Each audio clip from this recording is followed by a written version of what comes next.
Welcome to our South by Southwest presentation.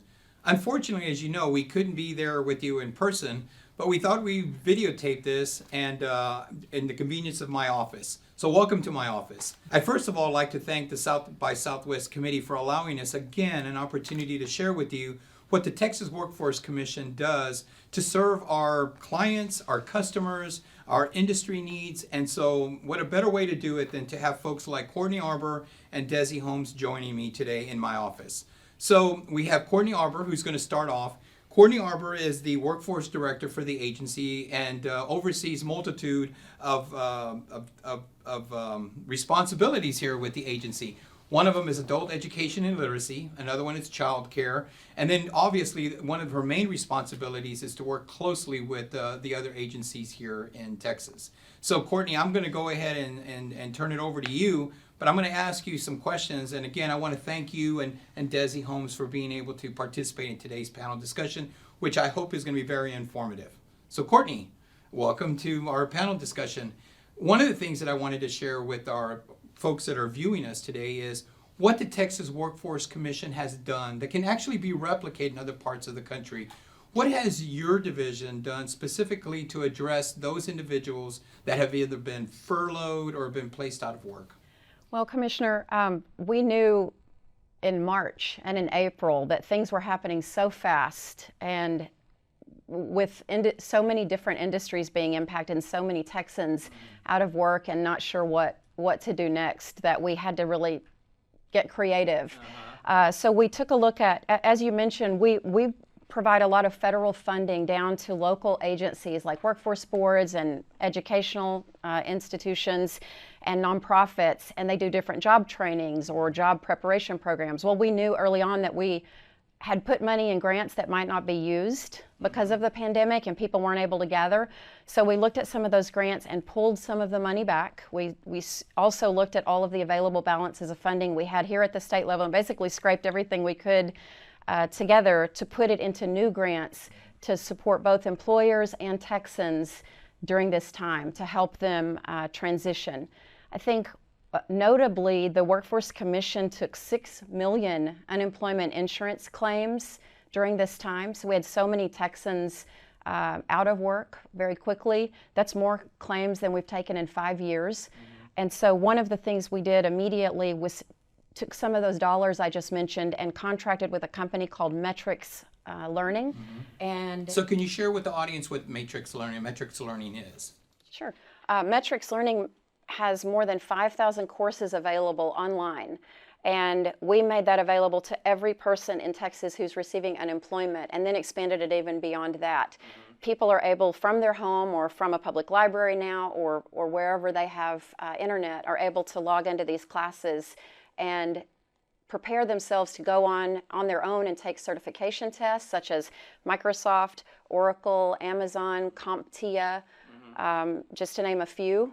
And there are a lot of just workplace courses. So it's safe to say that you don't really have to have a 4-year degree to be successful in this great state or anywhere. So something beyond a high school diploma but less than a 4-year degree, we were able to actually put people to work pretty quickly. That's correct. We have been focused on doing as much as we can for as many people as we can, as quickly as they can. And so they've been able to get involved in these courses and finish them very quickly and use those skills on their resume as they're looking for work. So one of the things that I love what you do is you've mentioned in the past, all hands on deck. And I love that approach. You were listening to industry needs. Now, what's taking place in Texas can also be replicated in other parts of the country. So the services that we provide, you mentioned about having internet connectivity. Talk to us a little bit about what you did, thinking outside the box, Courtney, how you were able to use WIOA funding, TANF funding. What were you able to do, blended services, to provide internet connectivity for those households that didn't have it? Well, like so many parts of the world, we had to transition to virtual learning, virtual classes and labs for community college coursework. Our adult education and literacy courses had to move to virtual classrooms. And with that, we became aware, or more aware, as we were already, about the shortage in some parts of the state for broadband, and not everybody has a computer at home or internet. So both in the adult education and literacy world, where we're helping people get their high school equivalency and often a vocational or occupational certification, and also in other programs, we were able to check out those Wi-Fi, MiFi hotspots, and laptop computers, almost like you would check out library books. A lot of our grants were used to give people something to take home, both the computer and the internet access, so that they were able to keep doing their courses, looking for work, or whatever they needed to do. And we also partnered with libraries and other public institutions or organizations so that our workforce could go in and use their resources for free if they needed it. So I find that interesting because, so what, Ms. Arbor did here was think outside the box. She was listening to what the needs were of our constituents around the country, or I should say the state, and made it more flexible so that we could have that option of being able to use broadband. So congratulations to you.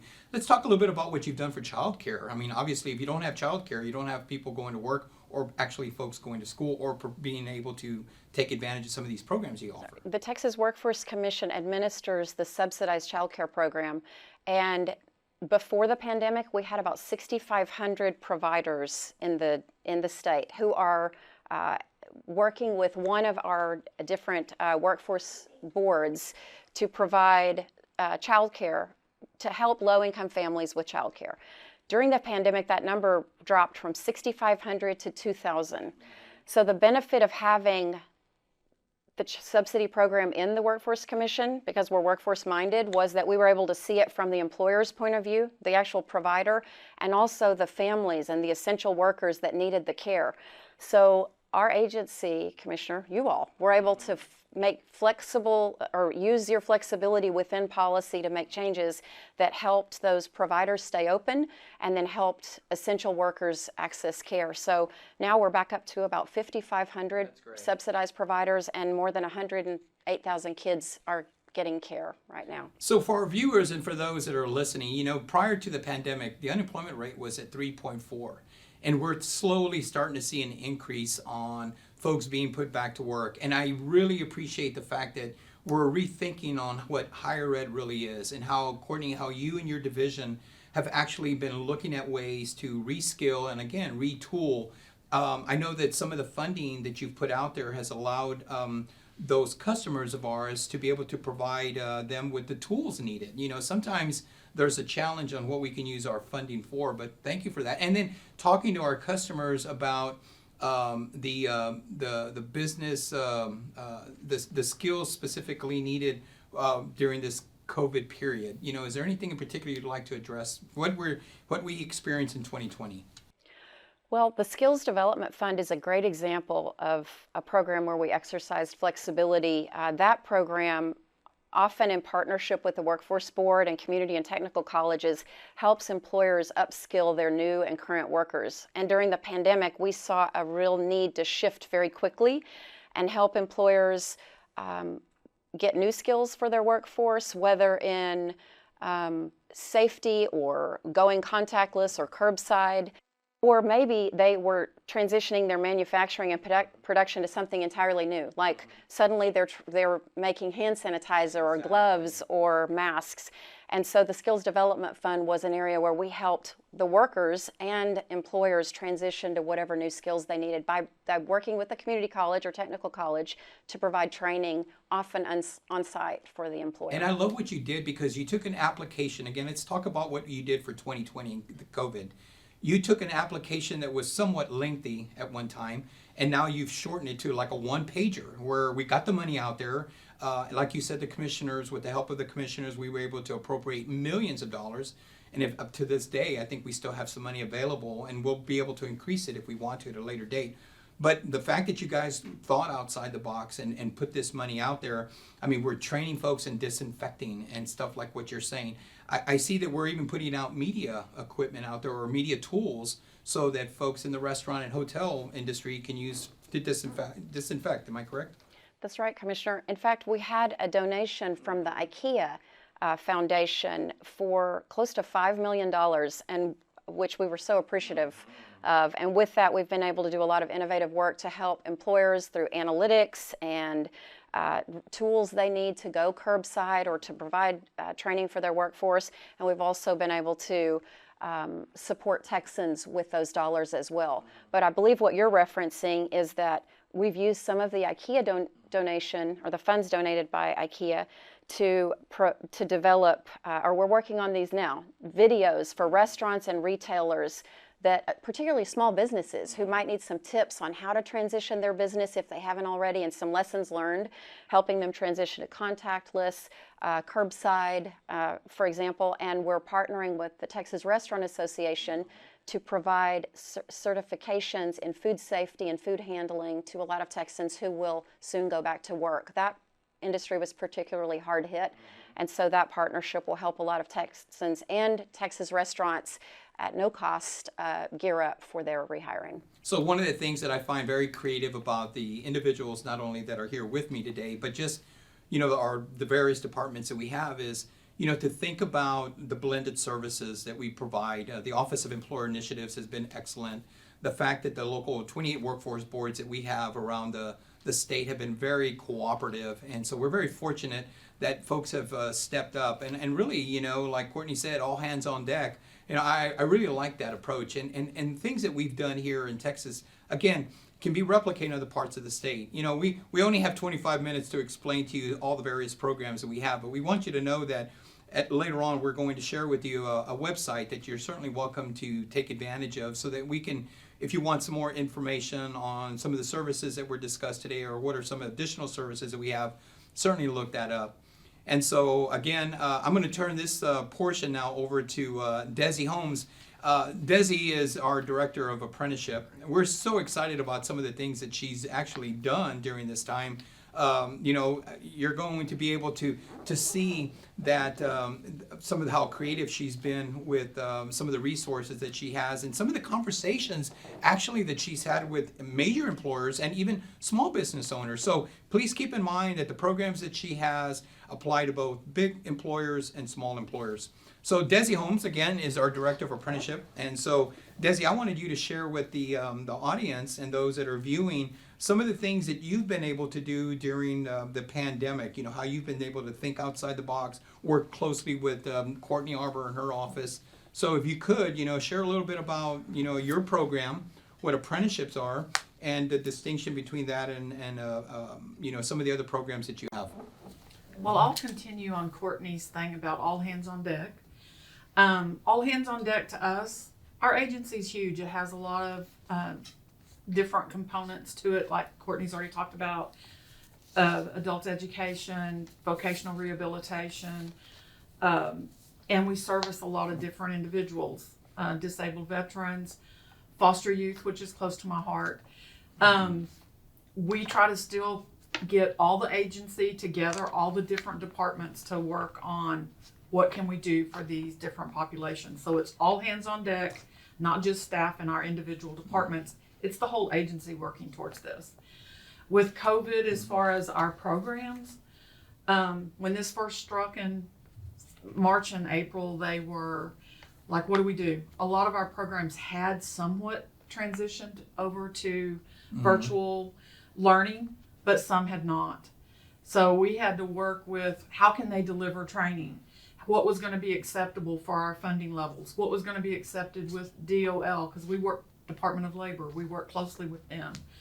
So with them being registered apprenticeship programs, they could quickly redo what they were doing as far as delivering their training. Now, a lot of them moved towards virtual learning. Some of them were small, didn't have the capability to do that. We went to paper, where they would pick up packets of information. But whatever to move that individual that was in the registered apprenticeship program forward.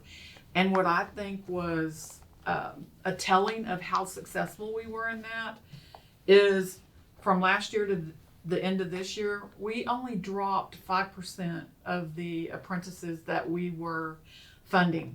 Now, since we've moved through this, those numbers are coming back up. But during the worst of it, only 5% kind of fell out. So I think that's amazing considering what the unemployment rate rocketed to.